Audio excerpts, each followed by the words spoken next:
On Holy Thursday, we learned that Christ loved us until the end of time through his Eucharistic presence. For the month of April, dedicated to the Eucharist, let us meditate daily on this great mystery. 19th day. First consideration. Jesus lives in the Eucharist. First point.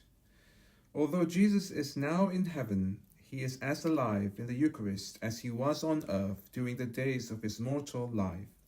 And as life is accompanied by action, he acts continually therein, offering more praises to his Father both for himself and for us than all the angels and saints together have ever done and will ever do. He thinks of us, he prays for us, and he bestows more graces upon us than we deserve.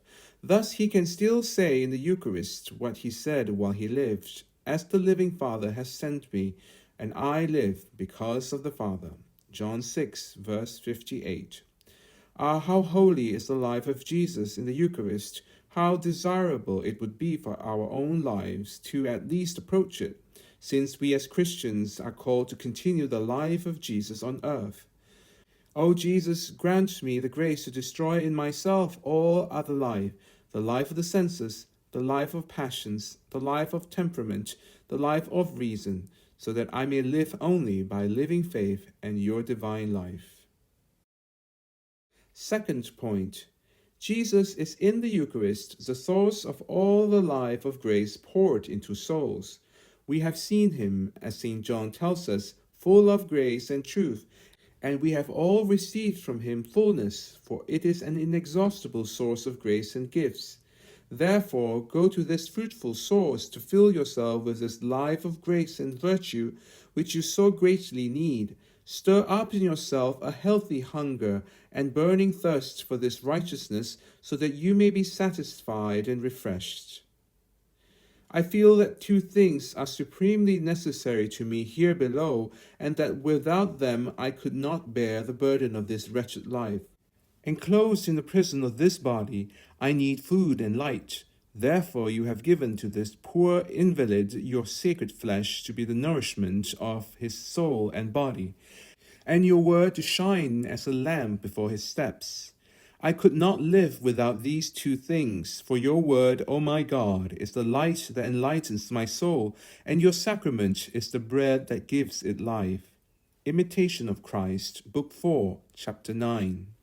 The flesh and blood of Jesus Christ in the Eucharist have become the bond of our union with him, the instrument of our salvation, the source of our life, because he took them for us, offered them for our salvation, and still gives them to us to invigorate us.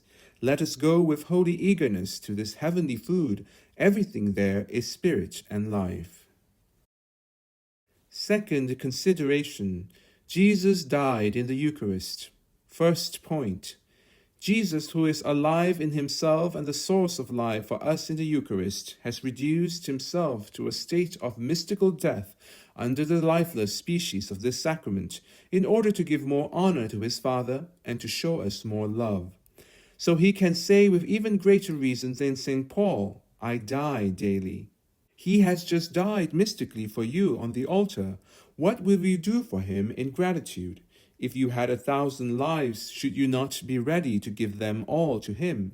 At least be disposed to employ yours in his service, to expose it on every occasion for his glory and the salvation of others. O Jesus, I am not worthy to suffer martyrdoms as so many saints have done, but I am resolved to endure everything for you, and I would wish to be released from the bonds of my body to be with you. I desire to depart and be with Christ. Second point. Jesus has reduced himself to this state of death in order to teach you by his example to live as if you were dead, that is, without attachment to the world and to yourself, and without any sensitivity to all earthly things. For Christ's love compels us, because we are convinced that one died for all, and therefore all died. Oh, how far removed you are from the state of death in which you should be. Remember what our Lord said, that if the grain of wheat does not die after it has been cast into the earth, it remains alone, but if it dies, it bears much fruit.